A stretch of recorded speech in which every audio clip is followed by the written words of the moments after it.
All right, my friends, welcome to episode 276 of Prof and Dev Play Games. My name is Larry, the professor at Prof Plays Games on Twitter, the dude who rolled credits on Hades. And over there is Anthony the Dev at Summer Speak, who rolled credits on Credits Hades. on Hades, yeah, a month ago at this point, something Right. like that.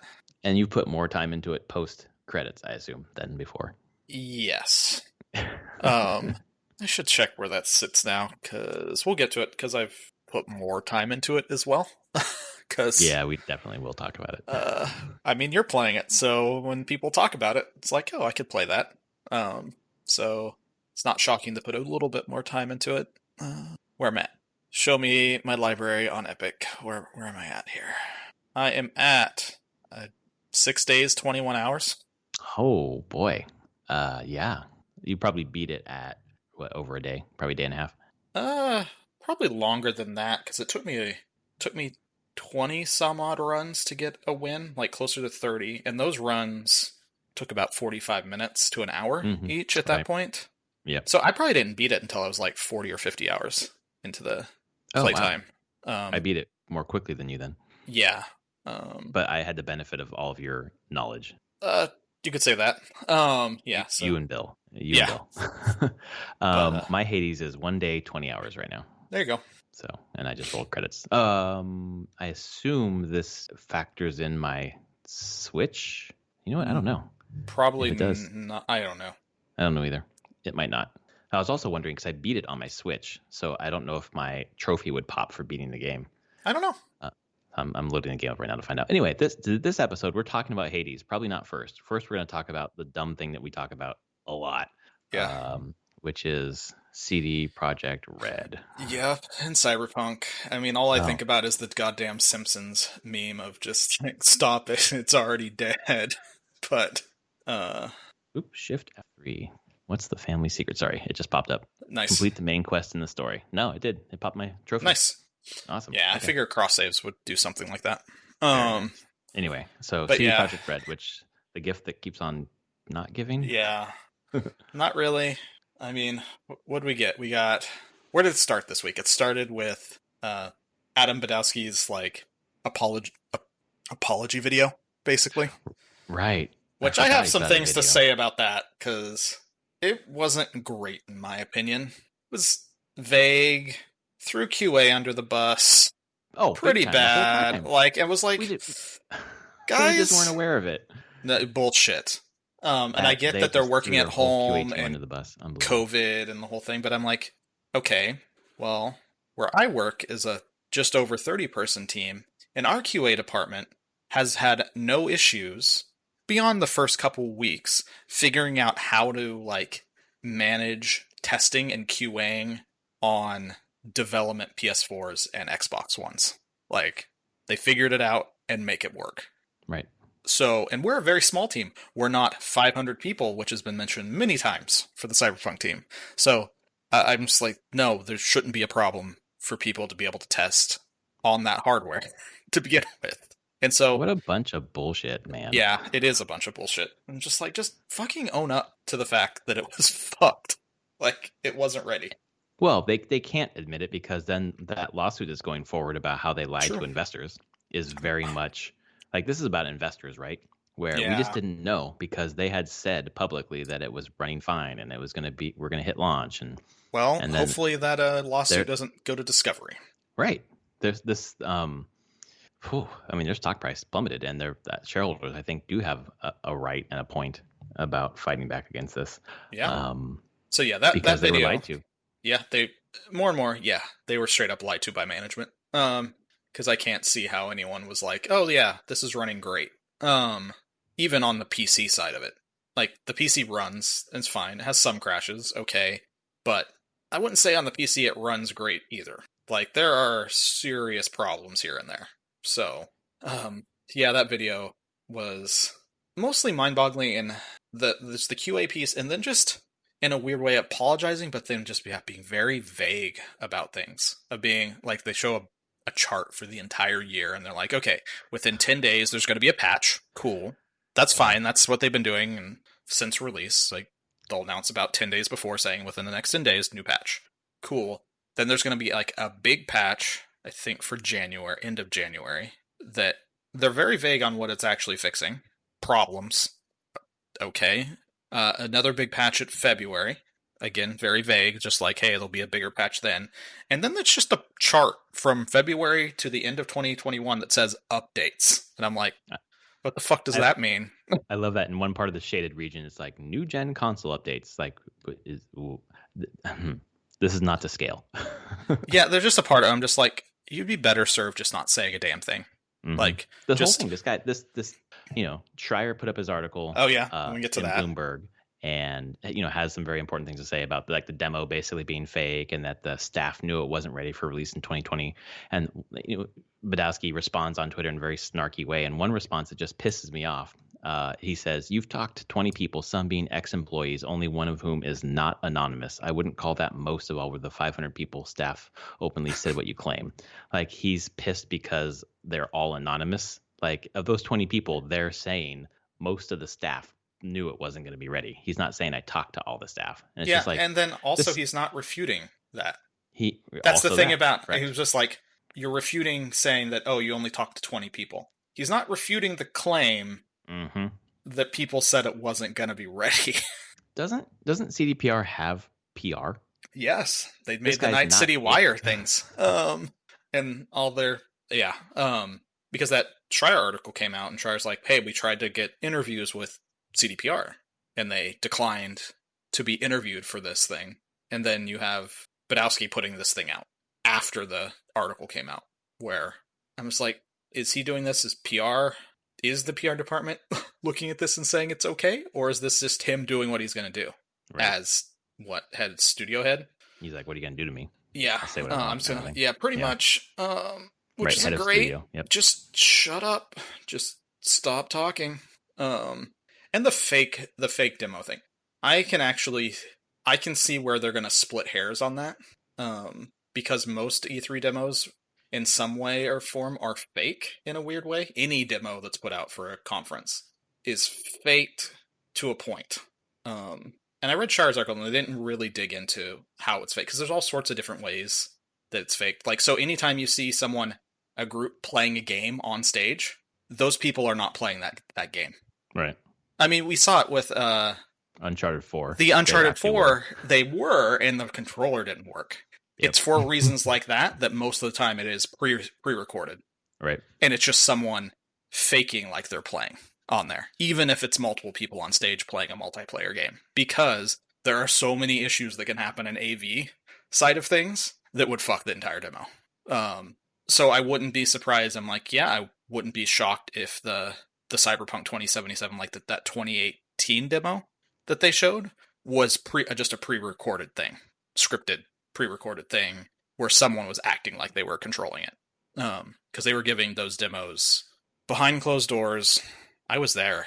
That was the E3 we went to. They had the CDPR area back there, and it was every hour a 45-minute demo, again and again and again. Right. Did they eventually release to the public? Yeah. And the thing is like, how faked was it? I don't know. Like, is it completely faked, or was it like completely scripted all the way through? Was it partially scripted? My guess it's probably partially. There was some real stuff happening there, but also some very, very heavily scripted stuff so that they could trim off the edge cases so the thing would just look like it was working. Because that's what those things are meant to do. They're meant to show, in some ways, a concept of what you would hope the final thing would be. Usually they don't miss the mark so hard. That's the problem. Right. That's what it feels like. You're opening yourself up to the charges of it being fake when what you showed at the demo and in the game are two very different things. And then Badowski goes on to talk about, well, we got 9s and 10s from people. Like, again, not talking about the charge. Yeah. Yeah. Actually, that makes me wonder. I'm like, what is the Metacritic? I mean, that's the thing. There's the PC Metacritic for Cyberpunk, which I think is much higher. Yeah, I think it's like a 90. 86 now. Okay. Oh, okay. Yeah. Well, that sounds about right. And then PS4 is... What are you? Do they even have one? Do they even have enough ratings? I know IGN yes, gave them a 4. They do. Cyberpunk on PS4 is 56 and Xbox One is 61, which is fitting. Yeah. Yep, I they mean, have if your game enough. can't really run on those platforms. Yep. Yeah, they have 35 critic reviews for the PS4 specific. You know, I wish that they would let PR do their job and just do Yep. what No Man's Sky did, which I think frustrated us initially, where they just said nothing, but actually worked out to their benefit. Get Yeah. down, do the work that you said you were going to do, and then put the game out eventually. Like, don't crunch. Like, if it takes you 2 years, great, whatever. It took No Man's Sky like 4 years to be like superb, you know? Yeah. And they're putting updates out throughout, and Mm-hmm. they would normally announce about a week, 2 weeks before, hey, there's going to be a big update. Here's exactly what's going to be in the update. Like, let us show you exactly what we're shipping. And that was insanely like hardline by Hello Games and how they were going about it. And I'm like, okay, CDPR, you don't have to do that, but just don't be vague. Just be like, okay, end of January, this is our patch. This is what we're going to do. Like, specifically, here's what's going to be in it. It will be out in 10 days. Within 10 Right. days. Cool. February one, within 10 days of that coming out, say, okay, here's what the February it's going to include. And then say, don't even have to say when the next one's like, we're continuing to work and we will talk about more updates before they release. And just be Well, like, hey, we're doing stuff and we will make it better. And now we're just going to shut up and do it. how do you feel about their charge that to all of it's not going to be ready this year? This is looking like shit right now, not what our vision is supposed to be. And they respond by saying, we made The Witcher 3. It'll all work out. That's just hubris. Yeah, that's. Like, I mean, it's just hubris. Like Witcher 3, and it did work out with The Witcher 3. Is the thing. Like, it was. You watch some of the behind the scenes stuff on that's come out. It was a pretty hellish development, and it did work out in the end. They released the game. It was buggy at first, kind of. And in some ways, I played it a bit at launch, but nothing that I was like, "Oh, this is egregious" by any means. I played it at launch on a base Xbox One and had a totally great experience. I didn't. There was nothing that other than load times. Yeah, I mean, I don't think playing Cyberpunk 2077 on a base Xbox One would have been a fantastic experience. I mean, it was brought up in that Try article. There's a good chance they should have never tried to make this game for PS4 and Xbox One. Right, exactly. Like, and it's even mentioned. It's just like Badowski in his video was actually very clear about that. Is like the bandwidth, the hard drive bandwidth, memory bandwidth is what it is on those systems, and maybe we were too ambitious for what we wanted and what those systems could do. Correct. Yeah. And it's true. Like, and there's definitely probably that's where the hubris comes in of being like, well, we made Witcher 3 work. We've got all these people. We can make this work too. And sometimes you can't. There are actual hard physical limitations that you're not going to get around. Exactly. If you're making a more technically demanding game than The Witcher 3 was, that's one aspect. And I wonder the second aspect, maybe you know better than I. The Wii now seems to me like it's a little different than the Wii back in 2015, 2014. Like, I thought some of the devs moved on after that. Do you know how much that team has turned over? Not enough. I mean, I saw some of that talking that there was bigger turnover. I just don't know. Okay. All I had heard was that they announced in 2012 with their like full CGI trailer thing that they had a small team working on it then, like very small, just kind of doing visual development, early systems prototyping, not even just like what can we do, and then full development like didn't start until 2016, effectively roughly after Witcher 3 shipped. And I think 2016 Blood and Wine. Yes, it was. So yeah, it was after Blood and Wine. Basically, like, okay, we've wrapped Witcher 3 up. Now, majority of team goes to Cyberpunk. So I truly don't think development game. The articles list that are like, oh, I can't believe it didn't start until 2016. I'm like, of course it didn't start till 2016. Like, that had always been my assumption from reading everything, was that this was not a game that was started early. Like, sure, you had some prototypes, but real work started in 2016. Right. And I don't know. I read the article saying that it started originally earlier. The vision was like it would still be a third person thing, and then it shifted to first person. I don't know. I would assume they actually did tests as third person because that's what the company knew. Right. So why wouldn't you just start that way? And then the article talked about Badowski was the one who said no, it needs to be first person. But I'm sure not just one person was making that decision. So I don't know. But yeah, I know there's probably turnover. There always tends to be turnover. So Yeah, and if you don't, a raw number doesn't tell you as much because if it's high level, I don't know, leads, right, yep, who've done like the either leads or like folks who have been coding at that um, company for a really long time and have a lot of that that knowledge that when they leave you have to start over in yep, some aspects of the engine or whatever. That's a lot of loss, even it if it's is. just like two people. And you have to imagine that there's a chunk of people that are just going to leave after Witcher 3 wraps. Like they finished a giant project and they want to move on to something else outside of CDPR.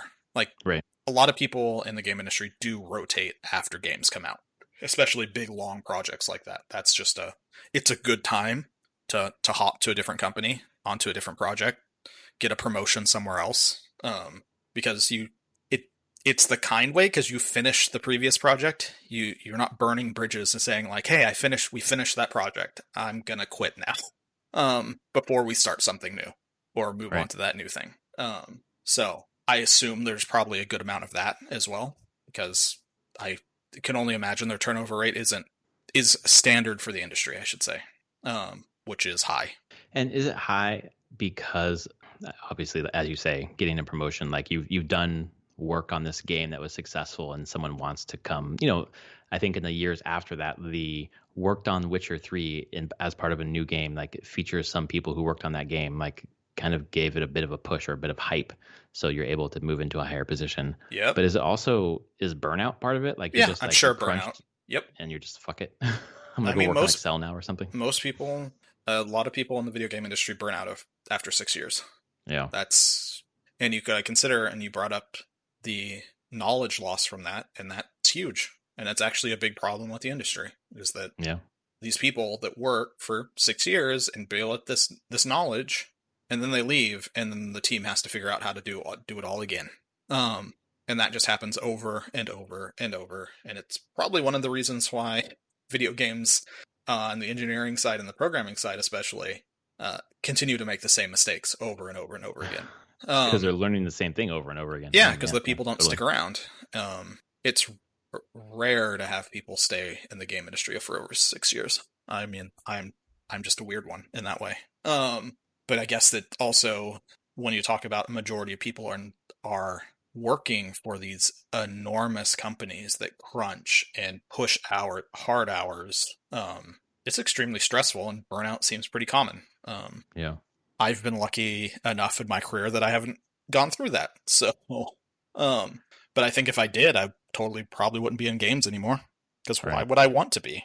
Like, it doesn't pay as well as other things that crunch you. Like, if I'm gonna get crunched, might as well make a lot of money doing it. Yeah. So I can stop doing it. Turn something that's a passion into just hell. It Yeah. would seem like, and you've moved around quite a bit to different, studios and then your own ventures and then back into another studio. But typically for you, either with PopCap kind of seeing what was coming or you moving into a higher position seems to be the things that, or, an exciting opportunity. Yeah.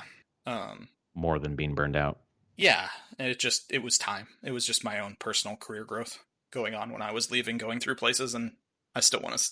I can't see myself doing anything else but making games right now. I ask myself that every few years. I'm like, do I still want to keep making games? I'm like, yep, still want to keep doing this. So, but I know a lot of people that I worked with at PopCap who are not in games anymore. Right. Like they just straight up left the game industry and have zero interest in going back to it. So I think that probably hurt CDPR. I bet there was a bunch of people at the end of Witcher 3 that were like, we crunched the hell to get that thing out. I don't ever want to do this again. I'm out. Right. Like if this studio creates the atmosphere that happens, maybe a different studio, or you know what? All studios are the same. I'm out of here completely. Yep. I can go make more money, as you said, working on Excel or some random just app that pays really well, probably pays way more than I was getting paid making games. And look it's 5:00. I just get to be done with my day. Right. So I don't know. That's bad. Back to the CDPR thing on this. It's just Adam Badowski just needs to shut up. The PR department needs to tell him, shut the fuck up. Stop talking. And they can't, I'm sure, but he does. He needs to not respond to these things that come out because it's not helping image of this company. God, it just feels like, every once in a while you get like a work email that just pisses you off and you like kind of bang out a reply and you're like, you know what? I'm gonna save it to my drafts, come back tomorrow. And then the next day you're like, yeah, I'm not sending not sending that email. Maybe take a beat, dude. Like, Yeah. I don't know if it's like chest thumping or like feels like it needs to defend, but like it's just doing more. Not only like on one side, it's like, yeah, you're doing harm to your company, and like I don't fucking care about your company, but you're doing harm to like the regular old devs and other people that are just like working, busting their ass off to make this right. And like you're not doing them any favors. No. And I don't feel like you're thinking about them, especially obviously because you fucking threw QA under the bus. When there's no chance in hell QA wasn't screaming from the rooftops, this is not fucking ready on. Have you seen this on PS4? Yeah. We're at what, a month? What is it? It came out the 10th of December. It was probably pulled from Sony a month ago. It's still not on PS4. Oh, I have no clue when it will be back on PS4. Maybe never. Not a clue. It's possible. I mean, So Sony might just be like, screw it, go away. Like, we don't want you here. Yep, exactly. Which would be a huge problem for them. Or they'll just say, hey, it's never coming back to PS4. You can put out the PS5 version. Yes, right. That nebulous time frame when that happens sometime The this year. gray part of the bar. Could be July, could be December. No idea. Yeah, pretty much. I know. I just wish I was like, just be quiet. Just tell us when you're putting patches out to update, so that in, let's say, December 2021, I can fire up Cyberpunk and play a very nice version of this game. That's all I want. I want to ignore everything about this game for a year and then just treat December 2021 as if it actually launched and see how it feels then. Well, and there are some people who that will be the time that they play first time, And it's interesting because some of the ways that the game was sold in terms of like the immersive sim, like a really bustling city living, whatever, environment, people on schedules and whatever else, when really they just, from what I saw playing for my couple of hours, where they're just kind of sitting around is like set dressing, which is fine because I'm playing Assassin's Creed Valhalla right now and the people are set dressing. And like I'm totally happy playing Valhalla. It's fun. As long as that's my expectation, like it's not a big deal, but I think the expectation was different. So if they can't fix that, if they can't make the new game in a year match their vision from, a year ago or whatever they said it was going to be, that still seems like a loss. It does. I mean, hopefully in a year they just have the basic things that need to be in the game that aren't there. Right. Let me change my appearance. Let me make sure the police don't spawn behind you. Exactly. Have a better system for that. Like I'm not looking for like a full sandbox simulation going on here. Right. But it would be nice if you allowed me at least the same bar as like every other open world game. Like you're just not even at that. Yeah. Right. Like you're not even at Witcher 3. No, that's the problem. That is a problem, right? Like if you can't match the game you put out in 2015. Yeah. Wow. And I get that, like, sure, there's technical, like, I get problems on the technical side of being like, yeah, this is a big hacked city. It's going to be hard to keep everything rendered and in memory. It can't space things out. Like, I get the technical side of things. I just don't get the just straight up lack of basic features. Right. Like you just didn't have time. That just always just shows me they just didn't have time to finish it. Like they just cut shit at the end wholesale because they just didn't have the time to actually put it in.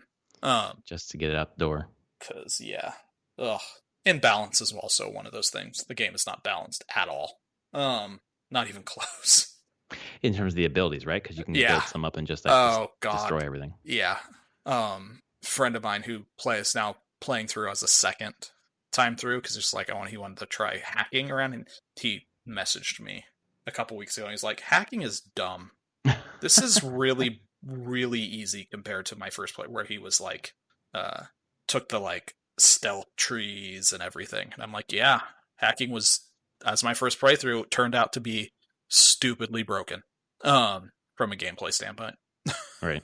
Just made the game trivial, especially about halfway through to the end. It just became trivial. So be nice. Again, it goes back to showing that like they needed more time to actually play test and balance. Because these are not great values into these abilities and what can be done. And probably they underestimated that. Like big games, they take a lot of time to play test and balance and design in that way. So, yep, they needed more time than 4 years? Well, and what was 2020? Like in the work from home environment, it seems like half that. a year. Yeah, exactly. Right. You need two 2020s to equal one actual year, probably. Yeah. So, yeah, I just coming out forthcoming with that. Like their stock prices wouldn't have taken that big of a hit. People would have understood for the most part. Although there were gamers sending like fucking death threats or whatever Sure. with their several delays. I think we said it in the previous podcast. For the April date, they should have just delayed indefinitely and then never gave another date. Yeah. So whatever. Why don't we talk about something happier? I know. Unless you have something else to say about Nope. CDPR. I rolled credits on Hades. You did. And it was an incredible experience. And I just want to very quickly. Okay, so I take my Switch out every other weekend. I go out and I'm by myself for 4 hours, and I'm reading books in the car, or playing my Switch, and I with cross saves, like playing Hades. Playing Hades on Switch is great, really good, such a great port. So I beat it on Switch. I beat it 9 times. I beat Hades 9 times on Switch, and I had the 10th time to go when I got home. And I was like, do I want to do it on PC or do I want to do it on Switch? I'm like, I'm just going to do it on Switch. So playing on Switch, and for some dumb reason, I accidentally leave the acorn on for the first battle. I usually save the acorn for the Hades fight. Okay. And then I switched it out for some other keepsakes along the way. And then I don't remember what the keepsake was I used for the final battle. But I was trying to like compensate for the fact that I wasn't going to have the acorn, and trying to like make sure I used the Demeter boon with the crystal, which I really like, the crystal beam. Yep. And I was pumping that up. And for some reason I lost like 1 or 2 death defiances early on. And I ran into Athena where I could replenish 1. Yep. And then I used the lucky tooth going into the final battle, or going into Styx, so that I was, by the time I got to Hades, I was running through. Oh, that's what it was. I lost 1 death defiance, and then I was running through the tunnels in Styx trying to find one of the shop places that had a buy a death defiance. And I luckily, after 2 tunnels, I found the sack to give the Cerberus, but I hadn't yet found the shop to buy another death defiance, which is a random roll anyways. So I just kept running tunnels, and I found it. I was like, yes, I'm all ready. I have 4 death defiances. I have all my health. I'm ready. We should stay here. Ass. Spoilers. Yes. Okay. Spoilers. Very much spoilers for anybody. It's for Hades if you haven't played. This is a big spoiler and an important thing. So you can maybe skip forward a minute, but it blew my fucking mind. I'm seriously amped. I've like felt like I tried to make up for my deficits, and just going in there fully charged. Just I want to see how good this build is. I had the Fists of Malphon. I was just kicking ass, and then there's no fight. I know.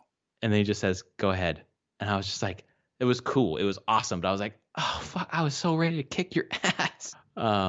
What a cool ending. I remember like a month ago when you had told me, do you want to know how many times it is to roll credits? And you said 10. And I was talking to Bill later. I was like, oh yeah, I got to beat Hades 10 times. And he's like, about that. Never mind. And I was like, what the fuck does that mean? Oh, you only have to beat Hades 9 times. And then the 10th time, he just let you go. Yeah, I tried to be clear and vague when I said it, just being like, you need to escape 10 times or have 10 successful runs. Well, that's probably what you said, and I just assumed that meant beat Hades. I know, exactly, and I wanted you to keep that assumption because which was cool, because my jaw was on the floor whenever, and it's such a weird thing about how small that actually is of a moment, going like, he just tells you go, just go, and not fight. But after fighting for so long, it truly is like the perfect subversion of expectation. It was incredible. I was like, holy shit, I just get to walk by? Oh my god. It was crazy whiplash for me, because I was in such flow state. I felt like I was being really strategic, really like building all my boons out. And like I was just like, I felt like this is like the run. Like this is great. Like my final run before I roll credits is going to be the run. And it was great. And then I got to him and I was like, it was such whiplash. Yeah. In a good way. And then I just love how the story plays out after that. Yeah. It felt like a happy ending. I mean, it is. In some way. I love that ending song though. God, I love that song. Oh yeah. In the Blood? In the Blood. Yeah. which was composed by Austin Wintory. Oh, really? Yeah, he composed 2 songs for the thing. He composed, I don't know if it's called Persephone's theme, On the Coast. Hmm. It's the more symphonic thing as once you beat Hades and you're seeing the sunrise, Right. and everything. It's all that's he. Darren Korb wrote it, and then Austin Wintory helped compose it for orchestra. So he did the coast. It's the coast and In the Blood. Um, So for In the Blood, did Wintry basically do it all by himself? no, Oh, okay. no, Korb wrote it, Oh, but okay. Korb didn't have experience taking what he had written for like guitar and drums Yeah, to actually make it orchestra I got it. Okay. orchestrated. So that's why he hooked up with Wintory to actually like work on and kind of teach him some on how you compose for a symphony, and how you translate some of these simpler songs into bigger things. Yeah, there's a behind the scenes thing on YouTube of the recording of it, and then Austin Wintory also did on his YouTube channel did a thing where he walks through the actual sheet music of it and Oh, cool. puts notes on screen talking about different parts of the song. It's really cool. Because yeah, In the Blood is such an amazing song. Oh Oh, god, it felt it's so perfectly good. placed too. Like Yep. the lyrics fit everything so perfectly. Yeah.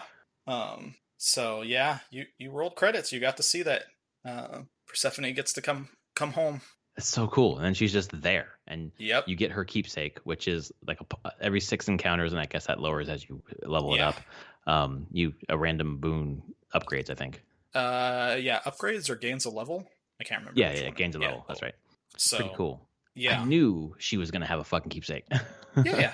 I was like, I've given palms to, or not palms, fucking nectar to everybody, and this last keepsake is just, it's got to be her or Hades. And my assumption is there's still one from Hades. Like that just seems like too ripe of an idea not to have already been thought of and implemented in some way. So I won't spoil anything, but I've just told you the one thing that there is one keepsake you don't have. mhm. And I'm surprised. it mechanically functions very different than the other keepsakes. Huh? Very, very differently. Do you think that I'm like, how far away from getting it do you think I am? Not far. Oh, cool. I should also say there's an epilogue event. Right. I remember you saying that.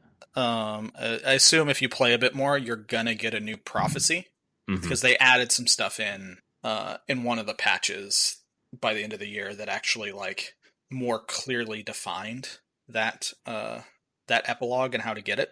But that's where a lot of my playtime went to, I think. To getting the epilogue, basically. Yeah. Which in a weird way, this is where I feel like the structure of the story is beating the game one time, getting one successful escape is Act 1, rolling credits is Act 2, epilogue is actually finishing Act 3. Well, and there's, obviously you're not going to spoil this for me. My assumption is based on like the structure of the narrative, the epilogue should be you either getting to Olympus or interacting with the Olympians in some way beyond the boons. Because the promise of, for Zag, it was never about getting there. That's not what his goal is. But for the Olympians, they think he is. So it feels like that's like one unresolved string of the plot. Yeah. So I guess we'll see. You'll see if you play it more. If the thing is there's so much more you have to experience in the game if you continue to play it. Right. I feel like you've probably only experienced about half the total game. That's crazy. Because I assume you still have a bunch of conversations and storylines with all the different characters because they all have their stories. So I don't think you could tell me I'm wrong, but you probably haven't finished Eurydice and Orpheus's storyline. I haven't. No. Exactly. There's them. There's Patroclus and Achilles storyline. Mm-hmm. There's a full arc and storyline there. There's a storyline with you and Meg, right? There's you and Meg, you and Thanatos. There's Dusa's story. There's stuff with Nyx and Chaos. There's more stuff with Hades and Persephone. Just their interactions and talking. There's a lot more conversation you have with you and Hades.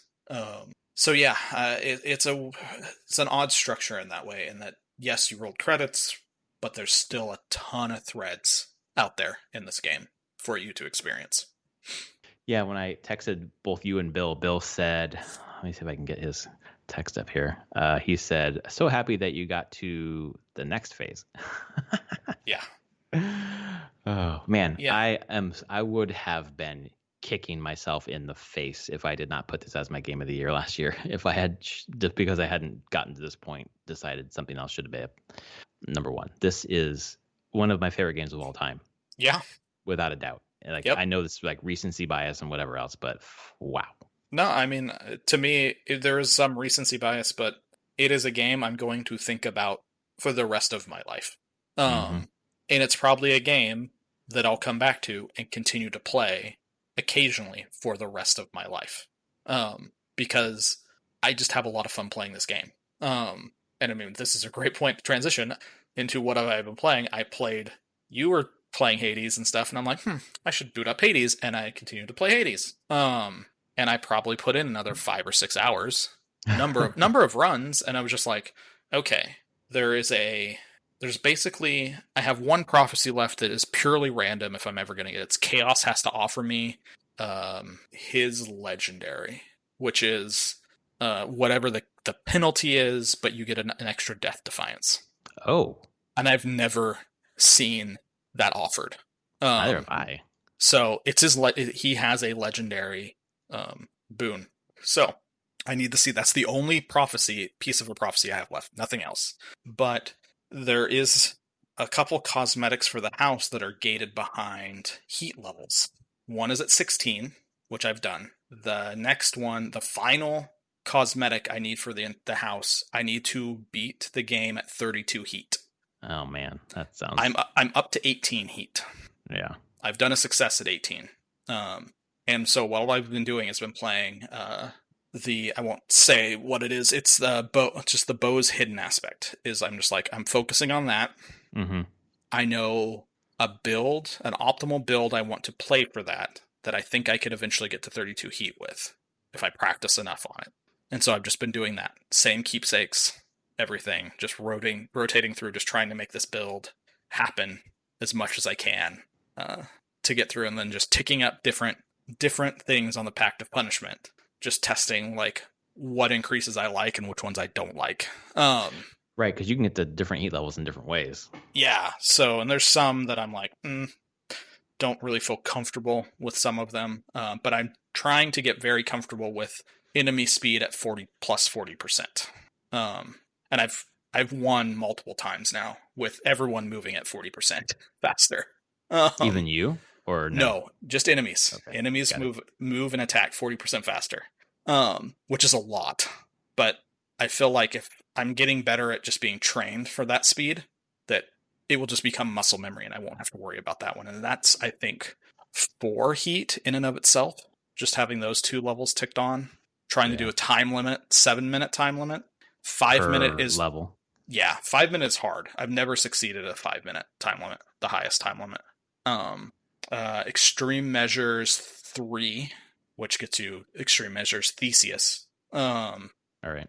I thought that the extreme measures Meg was not.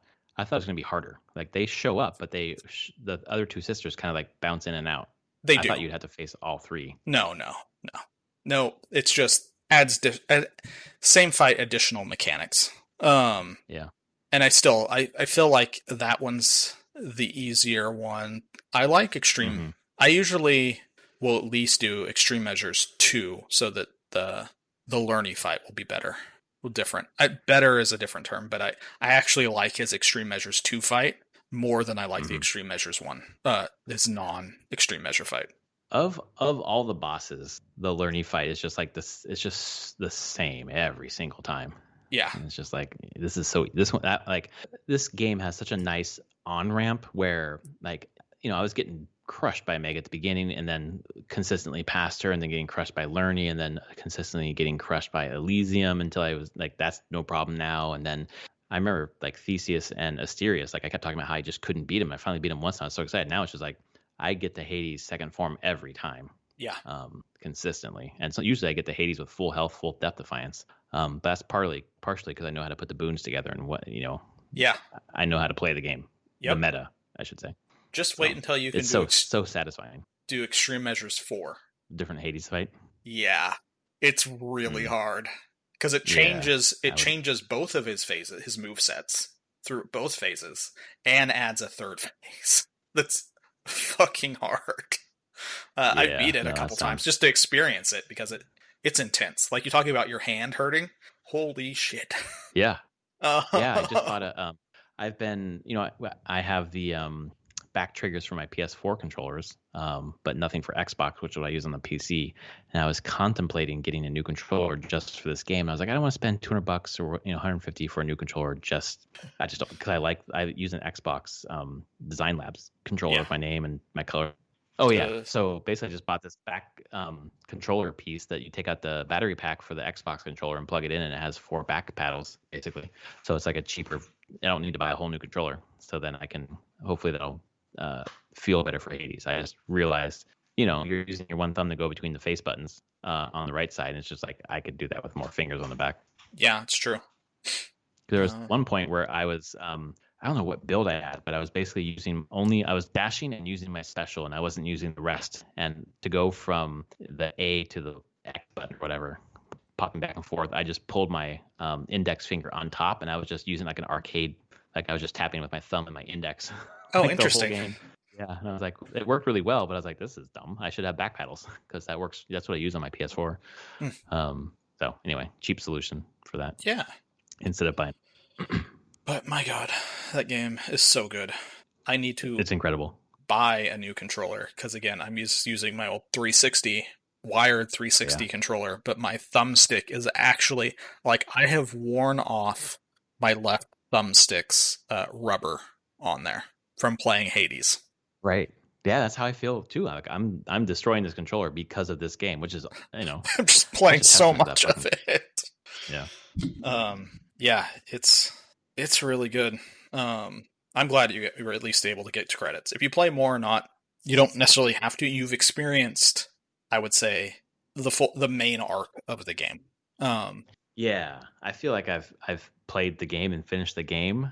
I felt myself getting a little bit like I want to play it during the day. I want to play it at lunch. I want to play it every time chance I can get. And it's like, okay, I need to step away a little bit because I cannot get that obsessed. So I'm just like, okay, I'm detoxing from games a little bit. I'm gonna watch TV. So I started watching Mandalorian, which obviously everyone who's listening to this has probably seen it. I've only watched the first couple episodes, and today I've seen like 3 or 4 already. Nice, man. That show is great. Yeah, and if you think it's great now, it consistently, even through the first season and the second season, like it just gets better as it goes constantly. Every episode's better. I love it because the way. Go ahead. It's just finding its footing as it's been going along. Yeah, and it does something actually similar to what Hades just does, where like there's a really cool overarching story, and then along the way there's like these little like shorter arcs that are so intriguing. Like each episode furthers the main arc, but also just like a really cool like smaller arc. The storytelling is just fantastic in that game in that show. And I will say, pay attention because a lot of those smaller things come back later. Like it's all set up to be used in different ways later on. Yeah. So it's good, like you said, it's good writing in that way of being like, yeah, this may seem like there's an overarching story, and this might seem like a little one-off thing, but even the one-off things are effectively just Chekhov's guns. Right. Well, and there's one thing I actually had a question about that I probably missed, or it's like an earlier episode I wasn't paying attention to, but for lack of a better fucking term, the gear shifter, like at the end of the prisoner episode, he unscrews it and gives it to the kid, the babe, whatever. What the fuck is that ball thing? Is that some special thing? No, it's just a ball that sits on top of a lever. Oh, it literally is effectively like the top of a gear shift. It's just so there's nothing I'm missing there. No, it's just a random piece of metal that is attached to some switch or dial knob on the ship. Nothing special about it, just that the kid loves it. All right, cool, perfect. I didn't miss anything then. Nope. But yeah, it's a good show. I really enjoy it. And dude, I've watched through, of course, the second season. Right. If you want to talk about TV, go ahead. I actually do, because I want either sci-fi or fantasy, like some shows, not movies, but specifically shows of like that kind of cadence of like 30 to 45-minute episodes, something like this or The Expanse. Like, what would you recommend, like, jumping to next after this? Oh man, what have I watched? I'm trying to think of TV shows that I've watched a bunch of. Yep, it was Mandalorian. I've watched all The Expanse. Has been good. I've heard stay away from the new Stand adaptation. Dude, I've heard not good no things about that one. No problem. That's my favorite book of all time, so I'm not watching it. Um, I read that book like 10 times. I love that Yeah. fucking book. And by the way, I'm not reading it now. This is not the time to read or watch The Stand. yeah. I'm trying to think of other stuff that I've, in a weird, like, horror-ish way, Lovecraftian way, is Lovecraft Country. It's kind of, it's right. dark, and it is very much horror. But it was pretty damn cool. Especially if you're looking for, like, the Lovecraft seen through, like, minority eyes, in a way, since it's a minority cast kind of thing. It's based on a book about the same thing, about people from, like, a black family in the South and being tied in with this Lovecraft stuff. And that's kind of nice, considering Lovecraft was a racist. yeah, pretty much. It's a nice flip on that. And I mean, that's the unfortunate thing, is the whole Lovecraft is a racist, yet he made the stuff that is definitely still very strong in the zeitgeist of the world, the eldritch horror type stuff. So this was a nice switch on that. So yeah, if you go into deal, it's a little violent, it's horror, but well done. I think of other stuff that I've watched. Well, the thing I've been watching since Friday is WandaVision, Marvel stuff. Oh yeah, that's right. Episode 1 and 2 are out. Fucking weird. Holy shit. Like in a good way though, or like to me it's a great way, but okay. It is the first episode mimics a 1950s sitcom. The second episode mimics a 1960s sitcom, and like, holy shit, do they go all the way when doing it? Like the 50s sitcom, you're like, yeah, the cadence of speaking, the writing, how the dialogue works, the situations all fit that, like, I Love Lucy sitcom. It just so happens that it's Wanda and Vision in this weird world thing that's going on. Right. There's little intriguing bits to hint at what might be happening and why this is taking place, but they're like 30-minute episodes. Perfect. Yeah, I would say that the Lovecraft Country is longer. They're like hour episodes. They're HBO. Right. I'm trying to think of other stuff. What else have I watched? I don't even know at this point. I mean, I watched all The Expanse when it's come out. It's just had another season that's airing right now. It's funny that all these streaming services are going back to like weekly releases now. Yeah, like except Netflix. WandaVision. It's like once a week, right? Yeah, Mandalorian was once a week as well. And then I think it makes more sense because you have to stick around. Yeah, Prime Video with The Expanse is doing weekly episodes of The Expanse. I'm trying to think. It also kind of like measures out the cadence of like people having the water cooler talk or whatever, Yeah, I think it's kind of nice. For some other sci-fi stuff, there was Altered Carbon on Netflix, where there's 2 seasons. It's not getting a 3rd season, which is fine. They're pretty well tied off seasons overall, with the same character but different actors playing them, very different actors playing it, because it's transhumanism, so the mind doesn't have to be in the same body. So it's I enjoyed it. It's not like the best sci-fi I've ever seen, but it's better than Cyberpunk, honestly, and in its story, right, and they touch on similar things. Also, has there been any good fantasy? I'm trying to think. Yeah, I think Game of Thrones killed it. Who? I think Game of Thrones killed fantasy TV for a while. Just garbage. I was watching. This is hilarious. I think I was watching Millionaire with Jimmy Kimmel, the host, and Amanda Peet was the celebrity guest. And then you can bring one friend. I don't know if you've seen the show or not, but you can bring one friend who can help you through the first 10 questions. And she says Dan Weiss. I'm like, Dan Weiss, that's not DB Weiss, is it? And they show us DB Weiss, and I just started screaming at DB, you motherfucker. And I was like, oh, I feel things about what they did to Game of Thrones, and my wife's just like, "What is happening right now?" You're like, fuck that guy. Ruined it. Yeah. What else? Yeah, there really hasn't been much fantasy at all. I'm looking just for a list, and I'm just like, holy shit. Game of Thrones really like tanked the entire TV fantasy genre for the time being. Yeah. I will say my guilty pleasure show has been the Netflix re-envisioning of Sabrina. Oh, really? It's dark as fuck. Holy shit. It's not like a kid show. It's like, no, we're actually going to talk about Satan worshiping. And like, it is a cult as fuck. Okay. Yeah. It's very dark and occult, but also very silly in it. It's a great thing that I, a lot of times, have just had on while doing work or something else, because it doesn't get too in the way. But you're like, wow, this is not how I would expect that you would update this show. Yeah. So I think that's most of what I've watched. I've heard good things about. What have I heard good things about? Schitt's Creek. Oh my God, Schitt's Creek is amazing. Dude. I haven't got to watch it, but I've heard that's really good. And you've got to push through the first. I hate saying this, but like I think the first couple episodes, you'd be like, these guys are fucking assholes. I don't want to like watch a show about these people. But it gets way better. I was trying to see. There was another HBO comedy that I've heard that's really Barry. That's right. I've heard Barry's really good. I've heard of that, but I don't know much about it. It's comedy. Who's the star of it? Bill Hader is the star. And he plays right. I guess he plays except at the Apple TV. Fuck. Never mind. Doesn't matter. I know what you're talking about. I've also heard really good things about that one. I just can't remember the name of the show. But yeah, Barry's like he's like a hitman, but he like gets out and to become an actor.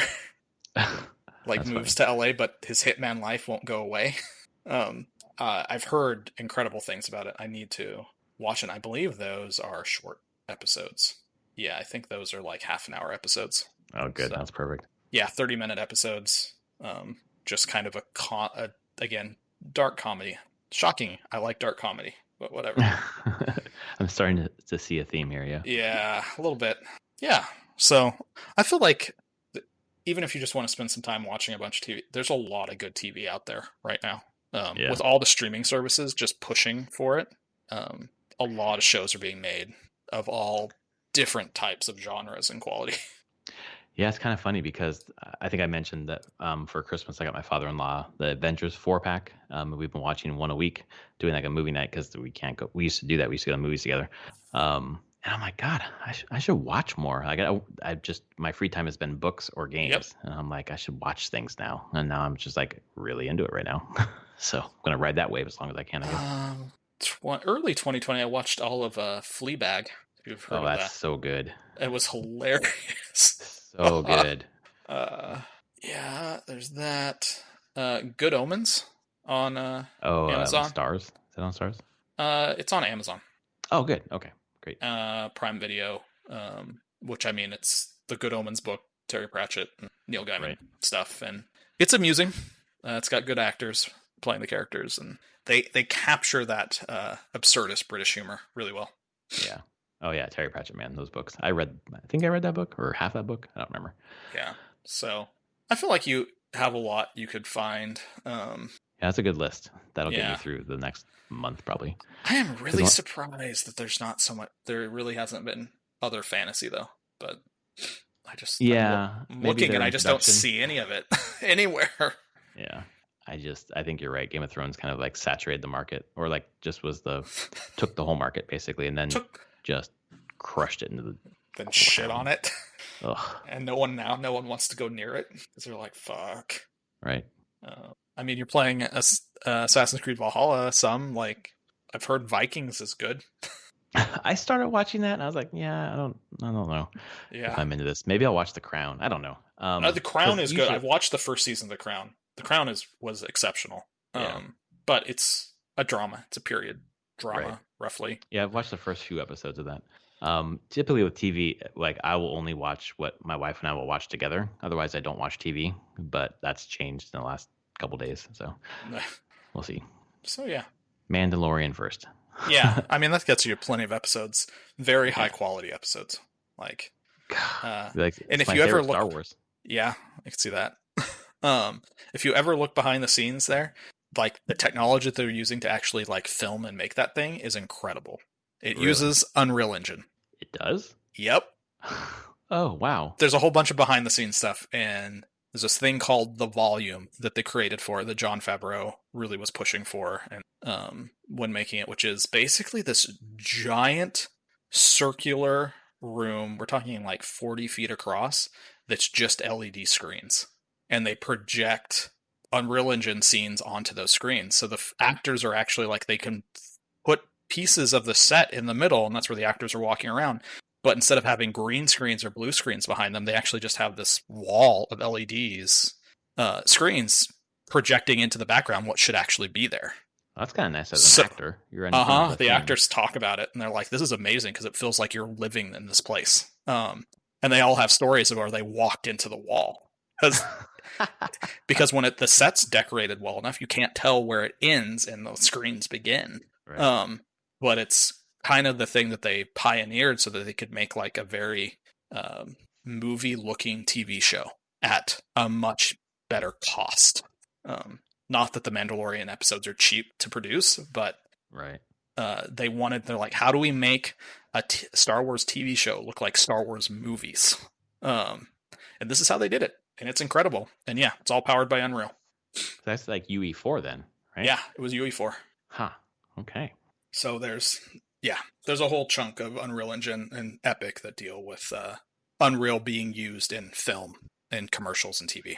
So, well, I'm probably gonna have to check out the behind the scenes because like I'm doing Hades now, where I'm watching all the no clip things on. How the no clips! Oh, you get to watch those now. I love them. It's awesome. It is really cool. So, speaking of, I'm probably gonna go do that soon. Yeah, we should go.